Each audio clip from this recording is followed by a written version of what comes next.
to support them through Bayauta and other programs who have not been able to fulfill those responsibilities. After talking about Mr. Crow, Tom? He just muted. Sorry about that. We there's a lot of need, and our nurses right now can't fulfill those needs. And what we're concerned is some kids need some additional support. So what we're asking permission to do is post for a vacancy in LPN. I asked Ms. Cinda for permission to anticipate a vacancy. I talked to Mr. President. He approved it, so we did start that process. But we would like to continue moving that. Right now, there's just a lot of students are need a lot of one-to-one care, and these third-party vendors, I know they're short-staffed and they're not above the talent wars either. But we strongly believe that we need to intervene and provide some support. I'd ask Justin to go over what their draft schedule would look like to give you a little bit idea. Obviously, since it's students with needs, there's only so much information we can give publicly, but we want to be transparent about the dollars and how they're being spent. But Justin, you want to go over a little bit about the need and what the schedule will look like? Yeah, so we have 6 students just at East Pike that have Bayauta nurses, and those nurses are one-on-one. They support a variety of student needs. Some of the students, they're helping students manage diabetes. They're doing feeding, toileting, monitoring seizure activity, even helping students with mobility concerns. And so how that typically works is the parent will reach out to us, and we'll work with the third-party agency who bills the student's insurance to provide those Bayauta nurses. What's happened over the last 2 years mainly, it started towards probably second half of the year last year, where the nursing shortage really had an impact on us. And so what happens is Bayauta is not able to fulfill a lot of these needs, and so what they're coming back to us and saying, hey, we can do this student on Tuesdays, Wednesdays, and Thursdays for a full day, but we don't have anybody available for Monday and Friday. So we have 2 students right now with pretty significant medical concerns that on Mondays and Fridays we're filling those roles with paraprofessionals, and it's definitely not ideal because it's a medical staff person is essentially needs to be there.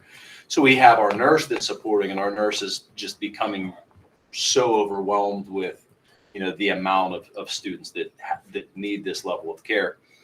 So right now with those 6 students at East Pike, there's 2 students that need someone with them, pretty much a full day. So this person would be there to be able to help support at least those 2 students. On Tuesdays, Wednesdays, and Thursdays, we have 2 other students that need support from 10:20 to 2:35. So pretty much the whole day. And then I was talking with Wade at the high school. They have some individual students' needs at the high school that would pretty much extend from 9 o'clock in the morning to 10:20. So it would roll on Monday, Friday, the full day is scheduled with those 2 individual students. On Tuesday through Thursday, the schedule would be completely booked from 9 o'clock to 2:35. So almost the entire day. The other thing that we had talked about was we do have nursing support that we have to provide to the non-publics.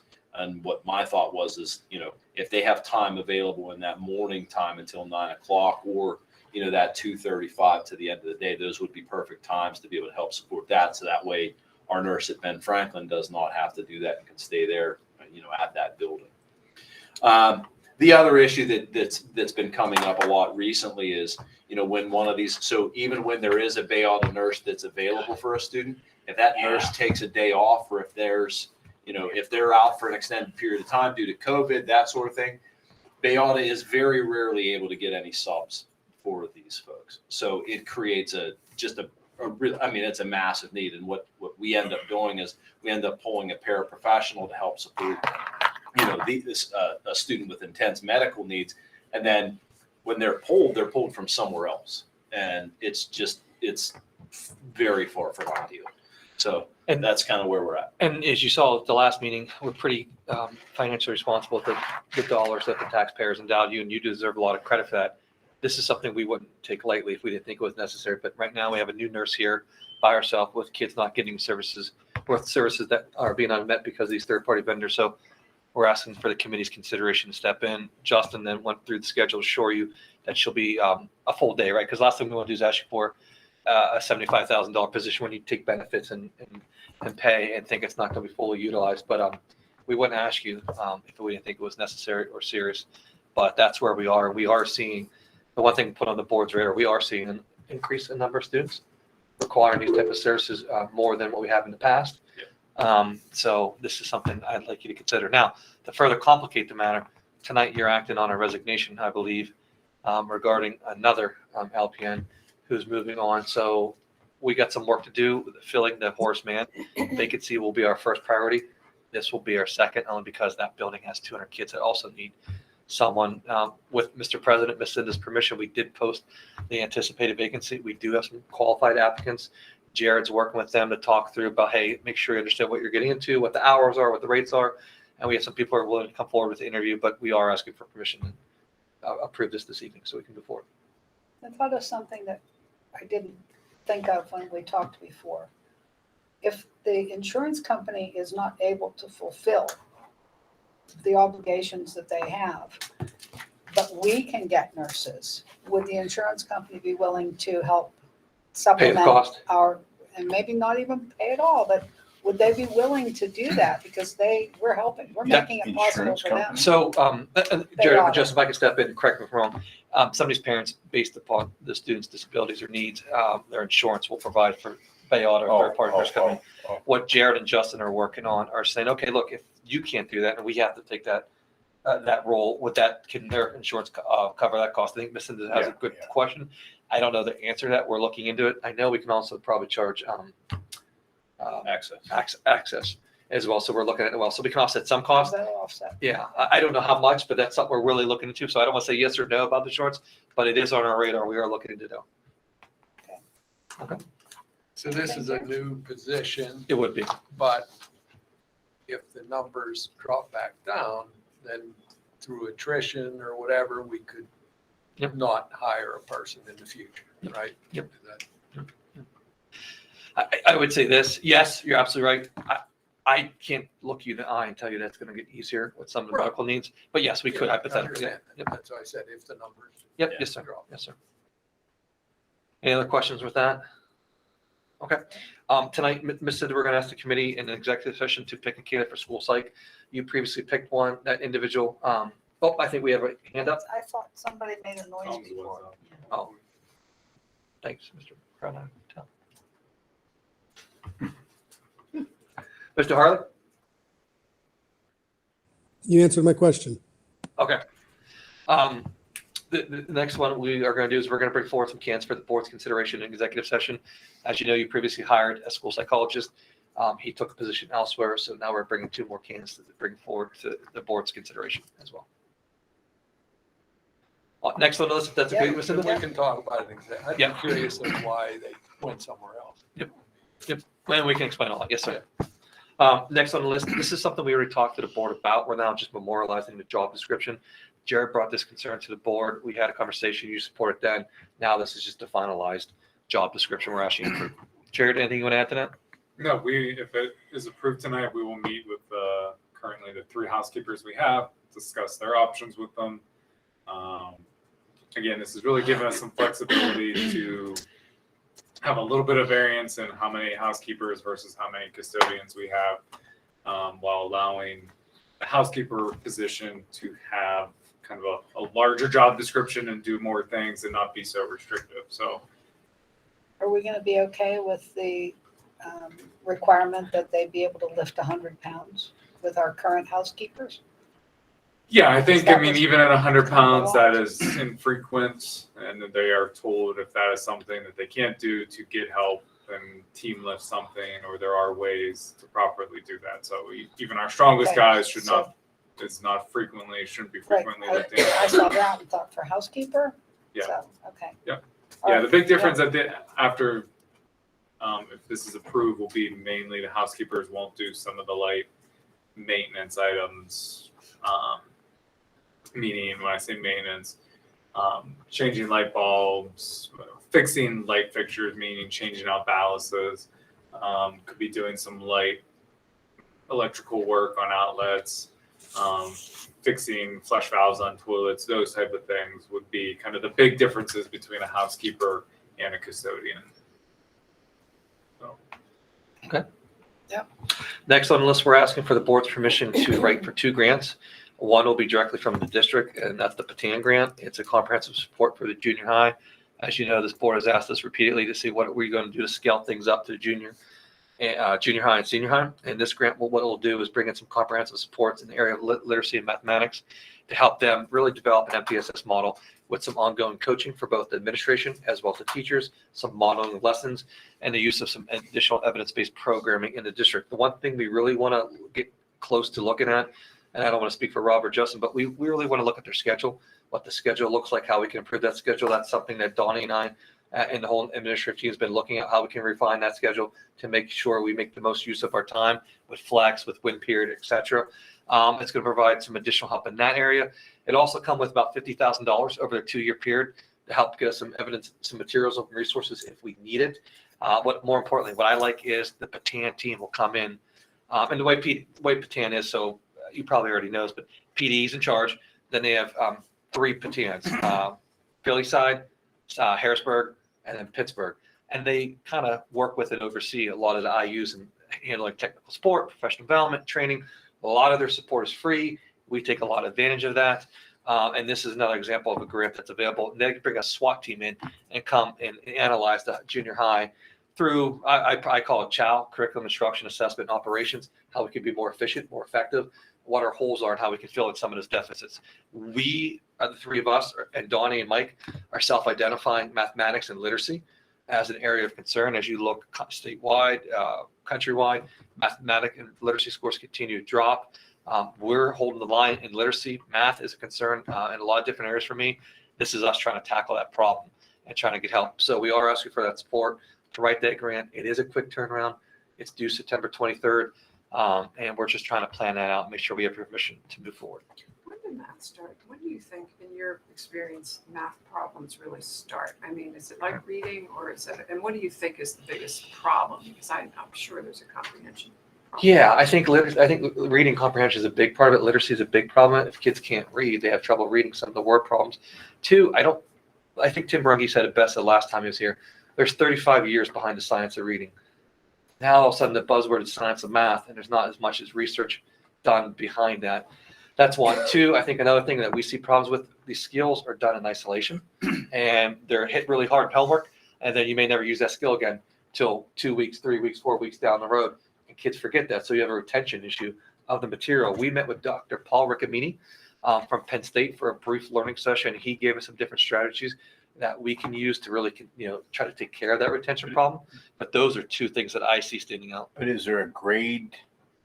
In other words, do they do okay in like 1st, 2nd, and 3rd grades, and then all of a sudden in 4th and 5th they start to fall off the wagon? Junior highs Or is there a break point there? The data doesn't indicate any drop off right now from what we see. There are no state tests until grade 3, obviously, but in grades 1, K1, 2, we monitor through the Acadian system our students, and we see pretty consistent trends with the number of students that are at or above benchmark or able to do the math, and the people who are below benchmark or well below benchmark. So there's no real drop off until 6th grade. In 6th grade across the nation, and well, across the state specifically, there's a significant drop off pretty consistently with state scores. That test is hard.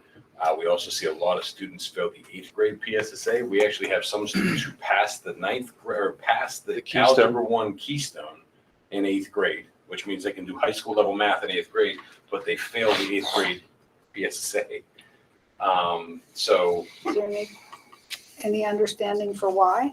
Any comparison of the there are a lot questions, the test? there's a lot of opinions and a lot of and a couple of reasons. Reason number 1, if I'm teaching you Algebra 1 the entire time, I'm not reinforcing the skills that you're going to be tested on in PSSA. So we expect a little bit of a hit there.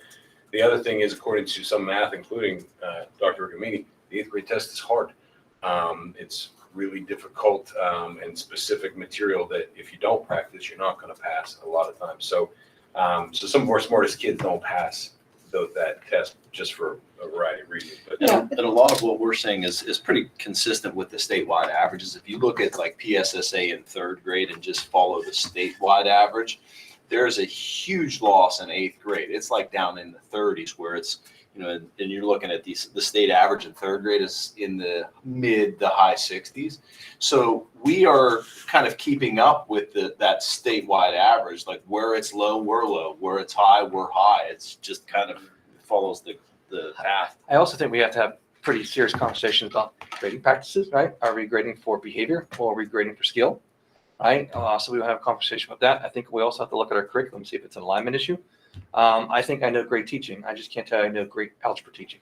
And so what we did was when we met with Paul Riccomini, he gave us 2 strategies that we can use pretty quickly to turn around and help create correct some of the retention issues, but it'll take years, months to germinate that process. And What are his thoughts? And at the October academic committee meeting, we're going to give you a brief data update on where our scores are compared to where they have been and where we're headed. So I don't want to spend a whole lot of time here because that's coming. But the abbreviated version is our reading scores have been really strong. They've kind of held the line where everybody else has seen the significant drop off in reading. We haven't seen this big a drop off. We've been pretty solid. And we shouldn't be surprised, right? We've poured a lot of resources, time, effort, and attention to reading. Our math scores, though, have seen the significant drop, just like they have across the state. So that's pretty much why we're really focusing on math now, too, and try to see if we can't right this ship. And we also have to look at the fidelity of teaching, right? As that, we spent several $100,000 on a lot of different on a math program. We want to make sure it's being implemented, being implemented well. And that's something that's on our list and our priority with administrators to make sure it's happening, because to me, that's depriving kids of opportunity to learn. And we can't be okay with that. Now, am I saying that's happening? Absolutely not. But we have to really look underneath the hood a little bit and see where the disconnect is and find out how we can fix it. Now, I will also say this. We need to put as much time as we did behind literacy, behind mathematics, and give them the right skill sets. And Dr. Riccomini was a good step in the right direction. We got to see how long that partnership is, because if I want to continue, there would be a cost, and I have to figure out what that is and if we can afford that or whatnot. But we are looking at some local experts as well. Like this Dr. Riccomini.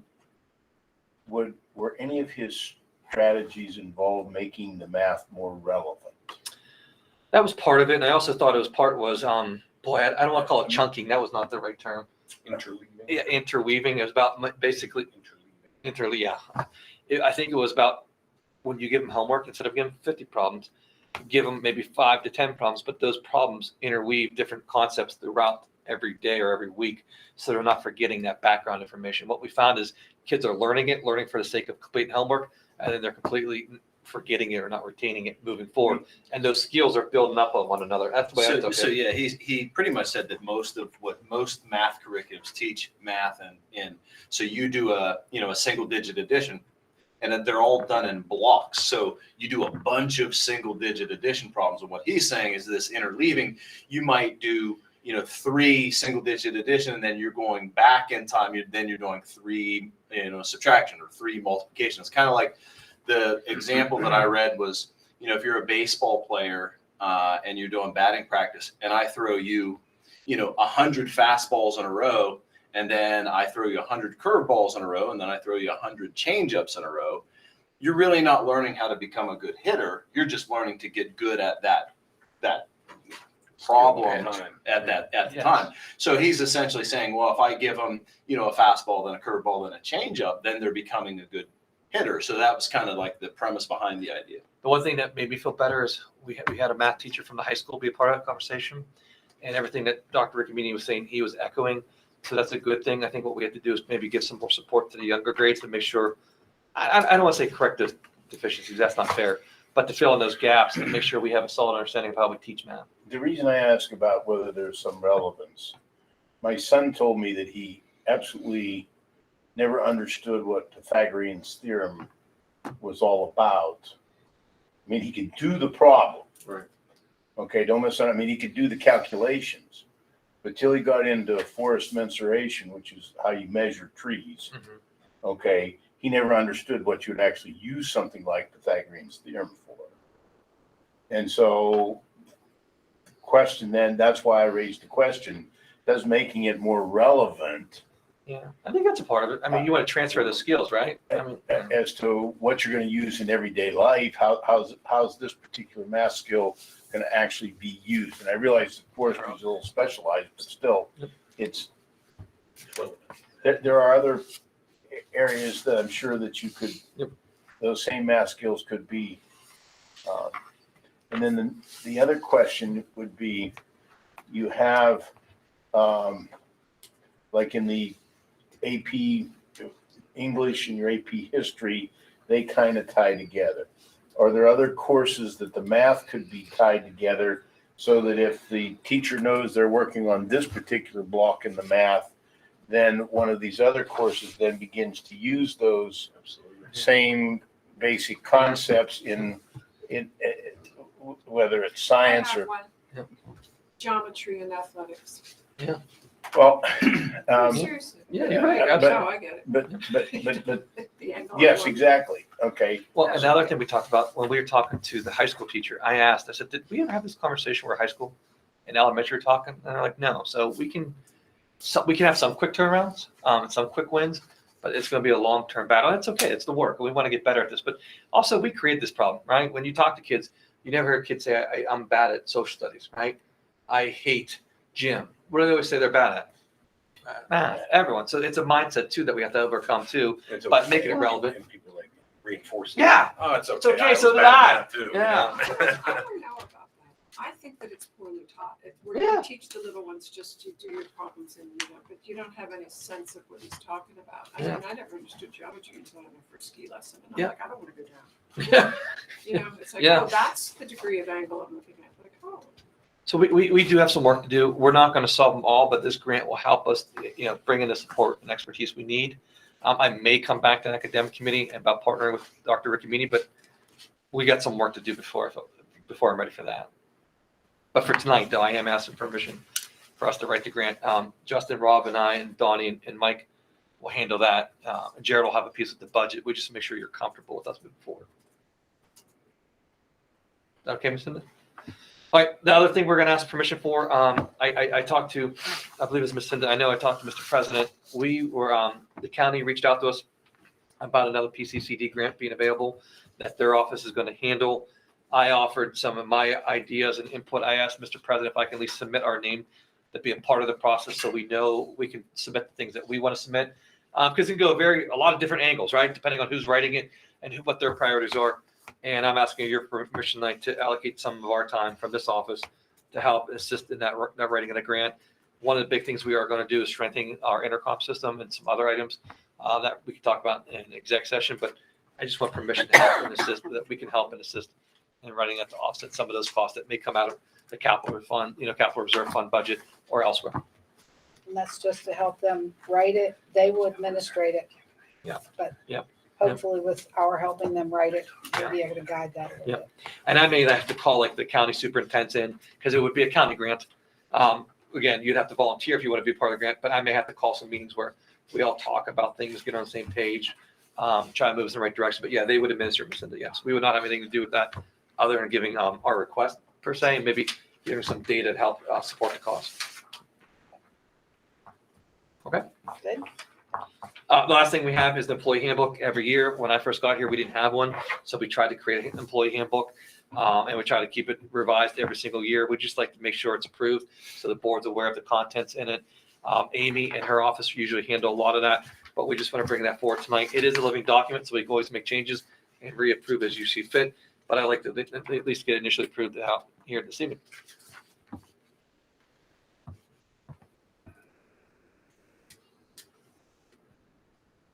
And that's all I have. I'm good. Okay. Terry, you good? I'm good. Jim? Tammy? Tom? Everybody good? I'm good. Tom gets some. I'm hanging on. He sounds like he's. Yeah, he sounds bad. He said he was sick. Yeah. You know, Stuff he doesn't know. not feeling good. Yeah. Okay. All right. Thank you, everyone. I'm sorry.